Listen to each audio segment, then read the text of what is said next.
Hi everybody, welcome to ICSE Thoughtwell by Unacademy. I am Kirti Mehndiratta, your biology educator, and I hope all of you are doing absolutely well. आज के session में हम लोग seed germination जो कि class 9 का एक important topic है उसको डिस्कस करने वाले हैं. So without any further ado let's get started. And before we understand the name of the chapter जिसका नाम है सीड जर्मिनेशन, हमें एक टर्म से फेमिलियर होना चाहिए विच इज डॉर्मेंसी. अब डॉर्मेंसी है, मैं बोल सकती हूँ डॉर्मेंट स्टेट एक ऐसी पर्टिकुलर स्टेट होती है किसी भी सीड की जिस टाइम पे अगर आपने उस सीड को कितना भी अच्छा एक्सटर्नल कंडीशन दे दिया, मतलब आपने बेस्ट इन्वायरमेंट दिया है, बेस्ट न्यूट्रिएंट्स दिए हैं, बेस्ट टेम्परेचर, बेस्ट सैलिनिटी और वाटर, तो भी वो इन सब कंडीशंस के बावजूद भी सीड जर्मिनेट नहीं करेगा, उससे रूट एंड शूट का डेवलपमेंट नहीं होगा. तो ये जो पर्टिकुलर टाइम पीरियड होता है जिसके अंदर सीड जो है even though it is alive और I can say viable but it does not germinate, that particular time duration is called as dormancy. इस डॉर्मेंसी के खत्म होते ही जहां पर ये पीरियड एंड होता है तभी यहाँ पर सीड का जो होता है जर्मिनेशन पाया जाता है, मतलब यहाँ पर seed roots and shoots form करना स्टार्ट कर देता है. Let's read the definition. Dormancy is the period during which a viable seed, मतलब एक living seed जो है metabolic reactions चल रही है उसके अंदर, it does not germinate even under favorable conditions, और ये conditions सारी की सारी suitable होती है. Now coming to germination. Germination वो process है जिसके अंदर सारे वो changes हो रहे होते हैं ताकि जो आपका particular seed है वो अब germinate कर जाए और seedling से बाहर निकले roots and shoots, उसका development start हो. जैसा कि आप clearly इस image में देख सकते हैं, यहाँ पर ये जो seed है ये किस स्टेट में देख पा रहे हैं आप, अभी डॉर्मेंट स्टेज में, यानी यहाँ पर जितने भी अच्छी कंडीशंस होंगी regardless of all of those conditions seed यहाँ पे जर्मिनेट नहीं करेगा. एज सुन एज धीरे धीरे केमिकल चेंजेस इंड्यूस हो रहे हैं सीड के अंदर, आप देख पा रहे हैं यहाँ से कुछ ना कुछ different parts of the seed जो है वो इमर्ज होना स्टार्ट हो रहे हैं, यानी यहाँ पर रूट डेवलपमेंट भी हो रही है एंड शूट डेवलपमेंट भी हो रही है. तो germination is all the set of those chemical changes जिससे एक सीडलिंग जो होता है एक फॉर्म कर जाता है, साथ साथ में रूट्स एंड शूट्स का डेवलपमेंट स्टार्ट हो जाता है. Now let us read some text regarding germination जो कि आपकी बुक का है, so it is important कि आपको पता हो क्या लिखना है एग्जाम में अगर क्वेश्चन आता है तो. The seed contains a dormant embryo. Dormant का मतलब होता है एक ऐसा एम्ब्रियो जो कि temporarily inactive होता है. इन ड्राइड सीड एम्ब्रियो जो होता है इनएक्टिव होता है, उसी को हम बोल देते हैं स्टेट ऑफ डॉर्मेंसी या फिर state of rest. Dry seeds obviously आप ऑक्सीजन तो कंज्यूम करेंगे एंड साथ साथ में CO2 जो होता है वो इमर्ज कर रहे हैं which is in actually very very minute quantities, come quantities में है, और थोड़ा सा हीट भी रिलीज करते हैं. जब प्रॉपर कंडीशंस आती हैं तो डॉर्मेंट एम्ब्रियो जो होता है वो अवेक हो जाता है एंड साथ साथ में एक सीडलिंग फॉर्म करता है. सीडलिंग एक्चुअली और कुछ नहीं है, जर्मिनेशन के बाद जो स्ट्रक्चर फॉर्म होता है जिससे रूट्स भी निकलती हैं एक एंड पे एंड शूट्स भी निकलती हैं, उसी को सीडलिंग कहा जाता है. सारे वो चेंजेस जिससे एक सीडलिंग बनता है उसी प्रोसेस को कहा जाता है germination. It is the process of formation of a seedling जो कि कहाँ से बना होता है, obviously from a embryo, because embryo ही तो आगे जाके सीड बनाता है एंड सीड से फिर रूट एंड शूट का डेवलपमेंट होता है. अ fresh seed from a plant normally does not germinate, यानी यहाँ पर डॉर्मेंसी की बात करी जा रही है फिर से, even if the conditions are appropriate और फेवरेबल, उसको एक पर्टिकुलर पीरियड जो होता है डॉर्मेंसी का वो क्रॉस करना ही होता है ताकि अब वो अल्टीमेटली जर्मिनेशन के लिए रेडी हो जाए या फिर फुल्ली अप्रोप्रिएट कंडीशंस में जाके अपनी रूट्स एंड शूट्स प्रोड्यूस कर सके. अब जर्मिनेशन के लिए कुछ ना कुछ कंडीशंस की भी एसेंशियल रिक्वायरमेंट होती है. लाइक अगर आपको बोला जाए कि आपको पढ़ना है तो आपको एक अप्रोप्रिएट इन्वायरमेंट चाहिए होता है, जैसे यहाँ पर बहुत शांति होनी चाहिए, आपके पास आपके प्रॉपर नोट्स होने चाहिए, रेफरेंस बुक्स होनी चाहिए, स्टेशनरी होनी चाहिए, एक अलार्म क्लॉक होनी चाहिए, करेक्ट. ऐसे ही अगर किसी भी सीड को जर्मिनेट करना है तो उसके पास भी कोई सेट ऑफ कंडीशंस होनी चाहिए जो इसको हेल्प करें या प्रमोट करें सीड को सीडलिंग में कन्वर्ट होने के लिए, अल्टीमेटली रूट या शूट फॉर्मेशन के लिए. तो कुछ ऐसे कंडीशंस के बारे में हम जानेंगे which is water, optimum temperature and oxygen. तीनों का ही जब बेस्ट अमाउंट होता है, जब बेस्ट क्वांटिटी में होते हैं, तब हम बोलते हैं कि सीड जो होता है बेटा वो जर्मिनेट करने के काबिल हो जाता है. जैसे बात करी जाए वाटर की, इवन तो बेटा सीड डॉर्मेंट है, इट इज लिविंग है ना, वाइबल तो है, सारी रिएक्शंस चल रही हैं, वो सॉइल से पानी को एब्जॉर्ब कर सकता है बहुत ही बेहतरीन तरीके से. अब ऐसे केसेस में जब पानी को एब्जॉर्ब किया जाता है तो ऑब्वियसली उस सीड का कोई फंक्शन तो रहता होगा ना पानी एब्जॉर्ब करने के बाद. होता क्या है, लेट अस से कि ये कोई पर्टिकुलर सीड है, जैसे ही इसने पानी एब्जॉर्ब किया तो जो पानी होता है सारा का सारा अंदर की मात्रा उसकी बढ़ जाती है, जिसके चलते वो बाहर प्रेजेंट सीड कोट को पुश करता है. अगर ये बाहर प्रेजेंट हुआ हुआ सीड कोट जब पुश होगा तो अल्टीमेटली आप देख पाएंगे कि जब ये टूटेगा तो roots as well as shoots का यहाँ पे डेवलपमेंट हो जाता है इजीली. तो सीड जो होगा स्वेल करेगा and actually seed coat will rupture यानी फट जाएगा, जिससे जो रेडिकल होगा वो रूट बनाएगा एंड प्लूम्यूल जो होगा वो शूट की डेवलपमेंट करेगा। वाटर का जरूरत इसलिए भी होता है बिकॉज बहुत सारी केमिकल रिएक्शंस अगर इस सीड के अंदर चलनी है जो इसको जर्मिनेशन में हेल्प करेंगी, यानी इवेंचुअली वो यहाँ से हेल्प करेंगी रूट्स बनाने में एंड ऊपर से हेल्प करेंगी शूट्स बनाने में, उन सब के लिए कुछ ना कुछ वाटर का रिक्वायरमेंट होता है ताकि वो रिएक्शंस प्रोसीड कर सके। तो अगेन जब वो सॉइल से पानी एब्जॉर्ब करेगा सीड तो सारी रिएक्शंस को एक फेवरेबल इन्वायरमेंट मिलेगा, रिएक्शंस कैरी आउट होंगी एंड एज अ रिजल्ट आपका जो सीड है वो जर्मिनेट करने के काबिल हो जाएगा। Moving forward, suitable temperature. हर सीड जो होता है ऐसा नहीं है कि आपने उसको या तो बहुत ज्यादा गर्मी में रख दिया, बहुत ज्यादा सर्दी में रख दिया एंड आप एक्सपेक्ट कर रहे हैं कि यार अब तो यहाँ से सीडलिंग जो है बनेगा, एक नया पौधा हमें कुछ समय में देखने को मिलेगा। ऐसा नहीं होता है। There should be an optimum temperature range. अब ऑप्टिमम का मतलब होता है वो बेस्ट टेम्परेचर जहां पर आपका सीड जो है वो ग्रो कर सके। ऑब्वियसली जब आप ऑप्टिमम टेम्परेचर देंगे यानी वो बेस्ट टेम्परेचर का रेंज देंगे जहां पर सीड जो है जर्मिनेट करेगा, उस टाइम पर सीड के एंजाइम्स भी एक्टिव होंगे एंड तभी जो है सारी रूट एंड शूट का डेवलपमेंट आपको देखने को मिलेगा। सो अगर बहुत कम टेम्परेचर होता है तभी भी जो होती है एम्ब्रियो की ग्रोथ नहीं होती है एंड अगर बहुत ज्यादा टेम्परेचर होता है, बहुत गर्म होता है, तो सारे एंजाइम्स जो कि केमिकल रिएक्शन करवाने वाले कुछ कैटलिस्ट बोल सकते हैं, यहाँ पे कुछ ऐसे केमिकल स्ट्रक्चर बोल सकते हैं, वो सब डीएक्टिवेट हो जाते हैं, इनएक्टिव हो जाते हैं। As a result again germination नहीं होगा। So there should be an optimum temperature which is 25 to 35 degree Celsius. जब आप ये टेम्परेचर देंगे तो आप देख पाएंगे कि यहाँ पर सीडलिंग जो है वो इजिली फॉर्म कर पा रहा है and that temperature is actually also called as your optimum temperature. Correct. Next we have oxygen. अब जर्मिनेशन जब हो रहा है, मतलब आप सोचिए जब शूट एंड रूट डेवलप हो रही है तो ऑब्वियसली सीड का जो है उसके आसपास के नंबर ऑफ सेल्स बढ़ रहे हैं, सेल डिवीजन बहुत ज्यादा फ्रीक्वेंटली हो रहा है। तो इस टाइम पे जो सेल होता है अगर वो डिवाइड कर रहा है और अपने आप का नंबर बढ़ा रहा है तो उसको ऑक्सीजन तो चाहिए। और वो सारी एनर्जी कहां से मिलेगी जिससे सेल डिवीजन हो सके? ऑब्वियसली एरोबिक रेस्पिरेशन करने से, बिकॉज आप जानते हैं जब एरोबिक रेस्पिरेशन होता है उससे एटीपी प्रोड्यूस होती है, तो ऑक्सीजन का भी हमें एक एडिक्वेट अमाउंट चाहिए ताकि एरोबिक रेस्पिरेशन हो सके, एनर्जी बन सके and as a result plant जो है वो यहाँ पर धीरे धीरे फॉर्म करना स्टार्ट कर पाए। Next there is a very very important point है, यहाँ पे मैंने मार्क इसको इसलिए किया हुआ है बिकॉज ये आपसे एग्जाम में कई बार पूछ लिया जाता है रीजनिंग के फॉर्म में कि अगर आपने सीड्स को बहुत ज्यादा डेप्थ में जाके सो कर दिया है तो ऐसे केस के अंदर क्यों हमें जर्मिनेशन होता हुआ नहीं दिखता है ना। आपने सो तो किया ये एक्सपेक्ट करके कि यार वहां पर जो सीड है वो इजीली अब ग्रो कर पाएगा, प्लांट भी डेवलप होगा, धीरे धीरे हमें फ्रूट्स भी मिलेंगे, फ्लावर्स भी मिलेंगे। क्यों जब आपने बहुत डेप्थ में उसको सो कर दिया तो आपको कोई भी अच्छा रिजल्ट नहीं मिला?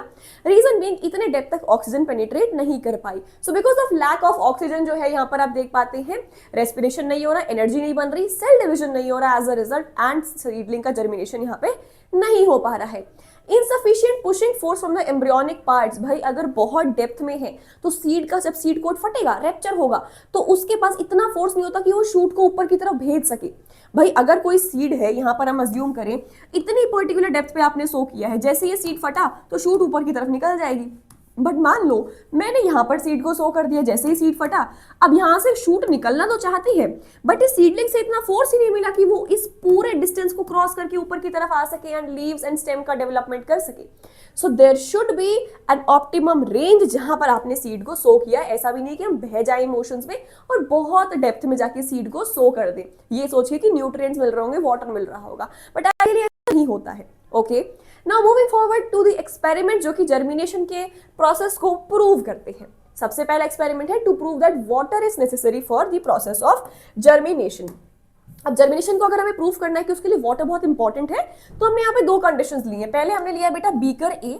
बीकर ए में मैं क्या देख पा रही हूँ कि यहाँ पर हमने रखा है हमारा पर्टिकुलर जो भी सीड है, ठीक है। अभी हमें देखना है इसका जर्मिनेशन कैसे होता है, तो हमने यहाँ पे ड्राई कॉटन के ऊपर रख दिया। ड्राई कॉटन मतलब जिसके पास कोई मॉइस्चर नहीं है, कोई अमाउंट ऑफ वाटर नहीं है, तो ये हमारी कंडीशन ए हो जाती है।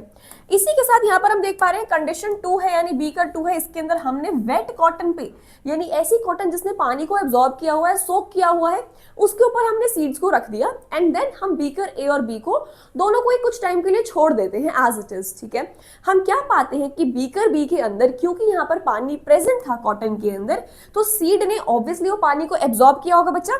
जैसे ही उसने पानी को एब्जॉर्ब किया तो सीड कोट के ऊपर फोर्स लगा, वो फटा एंड एज अ रिजल्ट आप देख पा रहे हैं यहाँ पे जर्मिनेशन स्टार्ट हो गया, शूट बनेगी एंड धीरे धीरे रूट बनेगी, है ना। तो ऑन द कॉन्ट्ररी अगर बीकर ए की बात करी जाए तो क्योंकि यहाँ पे कोई पानी नहीं है तो यहाँ पे जर्मिनेशन भी नहीं हो रहा है, विच प्रूव्स कि जर्मिनेशन के लिए पानी बहुत बहुत इंपॉर्टेंट होता है।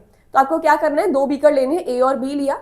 ए के अंदर आपने सीड लिए, हाँ जैसे कि चिकपी का, आपने उसको किस पे किया, वेट कॉटन पे रखा। बी के अंदर आपने रखा है ड्राई कॉटन पे। एक्चुअली में इसको यहाँ पे रिवर्स कर लेना, बिकॉज ए में यहाँ पे ड्राई कॉटन रखा हुआ है, तो मैं ये बोलूंगी कि जो ए है इसको तुम ए करोगे, है ना, this will be your a condition and यहाँ पर बी, ठीक है। ओके, अब आपने दोनों को एक ऑर्डिनरी रूम में देखा, आपने देखा कि जो सीड्स ए है बीकर में, यानी कि हमारे तो सीड बी है क्योंकि इमेज के अकॉर्डिंग चल रहे हैं, वो जर्मिनेट करेंगे, बट जो बीकर ए की सीड है वो जर्मिनेट बेटा नहीं करेंगे क्योंकि वहां पर कोई भी पानी की प्रेजेंस नहीं होती है। चलिए moving forward to our next experiment, जिसके अंदर हमें प्रूव करना है कि ऑप्टिमम टेम्परेचर भी रिक्वायर होता है, ना सिर्फ optimum amount of water but optimum amount of temperature, या optimum temperature is also required. तो हमने यहाँ पर बीकर ए के अंदर क्या लिया है, एक पर्टिकुलर है हमारे पास बीकर जिसके अंदर कोई सीड है जिसको अभी जर्मिनेट करवाना है। हमने उसको एक ऐसे बॉक्स में रखा है जहां पर बहुत सारी बर्फ है, बहुत सारे आइस क्यूब्स है, तो ये टेम्परेचर एक्सट्रीमली लो हो जाएगा for the seeds to germinate, यानी बहुत ठंडा टेम्परेचर है for the seeds. On the other hand यहाँ पर बीकर 2 है बेटा, जिसके अंदर अगेन हमने यहाँ पे कॉटन वूल रखी है जिसके अंदर पानी बहुत सारा सोक है, और यहाँ पर जो सीड्स है वो एक नॉर्मल टेम्परेचर रेंज पे है, मतलब रूम टेम्परेचर मान लो 25 से 35 डिग्री मान लो, 38 डिग्री मान लो, मैक्सिमम इतना ही होगा। थोड़े समय में आप क्या पाएंगे जब आपने इन दोनों को एक छोड़ दिया ऑर्डिनरी रूम के अंदर, कि बीकर ए के अंदर क्योंकि बहुत ठंड थी, बहुत ठंडा टेम्परेचर था, बहुत कम टेम्परेचर था, तो सीड्स यहाँ पे जर्मिनेट नहीं कर पाए क्योंकि उनको अपना ऑप्टिमम टेम्परेचर नहीं मिला, यहाँ पर आपके एंजाइम्स काम नहीं कर रहे थे। On the other hand beaker B को देखा जाए तो वहां पे क्या देख पा रहे हैं, यहाँ पे शूट का डेवलपमेंट हो चुका है। अगर शूट का डेवलपमेंट हो रहा है, जाहिर सी बात है एंजाइम्स एक्टिव रहे होंगे रूम टेम्परेचर पे, एंड उन्होंने शूट का डेवलपमेंट स्टार्ट कर दिया है। चलिए हम इसी को एक बार रीड भी कर लेते हैं। हमें 2 बीकर लेने हैं, उनका नाम हमने रख दिया बीकर ए एंड बी। आपने ग्राम की जो सीड्स हैं वो डाले वेट कॉटन में। बीकर बी को जो था उसको आपने ऑर्डिनरी रूम टेम्परेचर पे रखा हुआ है, एंड बीकर ए को आपने रेफ्रिजरेटर में रखा है, या बेसिकली ये भी बोल सकते हो बेटा कि आपने उसको एक आइस क्यूब वाले बॉक्स के अंदर रखा हुआ है। कुछ दिनों बाद जब आपने इसको छोड़ दिया एक नॉर्मल रूम के अंदर, आपने क्या देखा कि जो बीकर बी वाला है वो जर्मिनेट कर जा रहा है सीड, बिकॉज वहाँ पे टेम्परेचर बिल्कुल ऑप्टिमम है। ऑन दी अदर हैंड जो बीकर ए वाला है वहाँ पे कोई भी जर्मिनेशन नहीं हो रहा है, बिकॉज वो बहुत ही ठंडे रीजन के अंदर ठंडे टेम्परेचर में है, या फिर अगर जर्मिनेशन होगा भी सही तो बहुत लेट होगा, बट इतना अच्छा नहीं होगा जितना बीकर बी के अंदर हुआ है ना। This shows that optimum temperature is also required for the process of germination. Moving forward to our third experiment, जिसके अंदर हमें प्रूफ करना है दैट एयर या फिर ऑक्सीजन जो होती है उसकी भी हमें रिक्वायरमेंट होती है for the process of germination. तो अगेन यहाँ पर हमने लिया हुआ है 2 फ्लास्क, कोनिकल फ्लास्क आप देख पा रहे हैं। पहला है हमारे पास ए एंड दूसरा है बी। हमने दोनों के अंदर ही क्या रखा है, थोड़ा सा वाटर रखा है, साइड में हमने रखे यहाँ पे सीड जिनका हम जर्मिनेशन का वेट कर रहे हैं।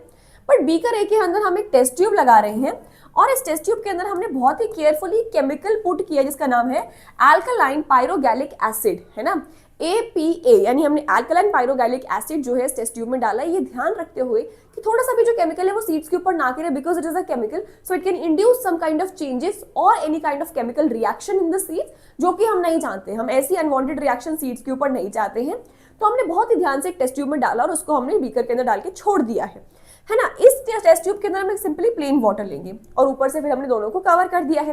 अब बेटा जो आपके कॉनिकल फ्लास्क ए वाला है उसमें आपने जो केमिकल डाला है ना APA पायरोगैलिक एसिड, ये क्या करेगा, जितनी भी यहाँ पे ऑक्सीजन प्रेजेंट है इस सबको कंज्यूम कर लेगा।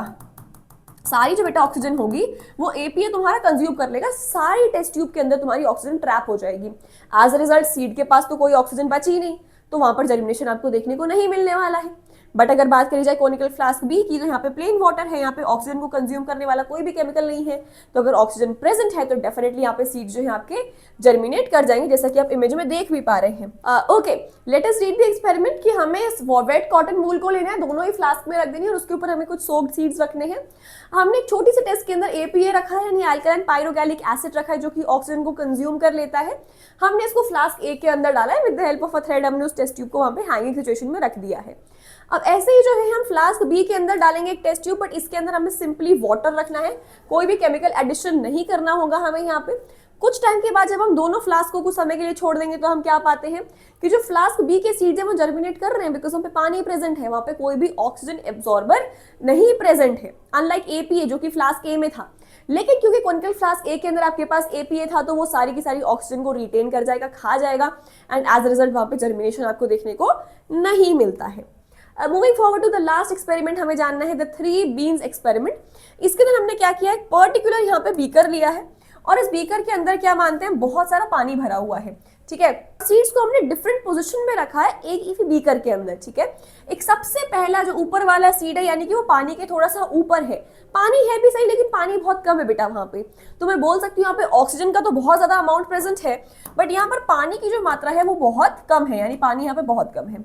मिडिल वाले सीड में आप देख पा रहे हैं यहाँ पे वाटर भी अप्रोप्रिएट है, ऑक्सीजन भी अप्रोप्रिएट है, मतलब पानी भी एडिक्वेट अमाउंट में है एंड ऑक्सीजन भी एडिक्वेट अमाउंट में है।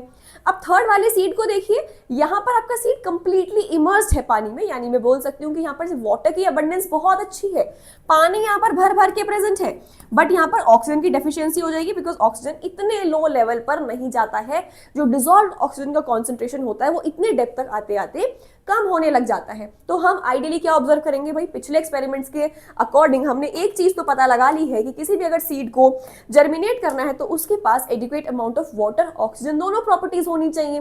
तो यहाँ पर ऑक्सीजन ज्यादा है बट पानी कम है, तो जर्मिनेशन यहाँ भी अच्छा नहीं होगा। केस बी में देखिए वाटर भी अच्छा है, ऑक्सीजन भी अच्छा है, मतलब यहाँ पे बेस्ट जर्मिनेशन होगा। केस सी में पानी ज्यादा है पर ऑक्सीजन कम है, तो यहाँ पर भी बेस्ट जर्मिनेशन नहीं देखने को मिलेगा। तो हम एक बार रीड भी कर लेंगे। हम इस एक्सपेरिमेंट के अंदर 3 मैच्योर एयर ड्राइड सीड लेते हैं, उसको हम एक ग्लास स्लाइड में डाल लेते हैं। अब आपको इसको बीकर के अंदर रखना है such that the top seed is well above water. अगर पानी है भी सही तो बहुत कम मात्रा में सीड को टच कर रहा है। Middle one is just at the water level, यानी पानी भी अच्छा है, उसके पास ऑक्सीजन भी अच्छी है। एंड थर्ड वाला जो है कंप्लीटली इमर्स होगा, डूबा हुआ होगा, ताकि पानी तो बहुत सारा हो बट ऑक्सीजन बिल्कुल कम हो। इसके रिजल्ट्स में हमें क्या मिलता है कि जो मिडिल सीड है वो बेस्ट जर्मिनेशन शो करता है, रूट एंड शूट का डेवलपमेंट होता है। रीजन बीइंग उसके पास पानी एंड ऑक्सीजन दोनों का अमाउंट काफी अप्रोप्रिएट है। टॉप सीड बिल्कुल जर्मिनेट नहीं करेगा बिकॉज ऑक्सीजन तो भर भर के बट पानी बिल्कुल भी नहीं है, तो सीड को रप्चर होने का चांस ही नहीं होता।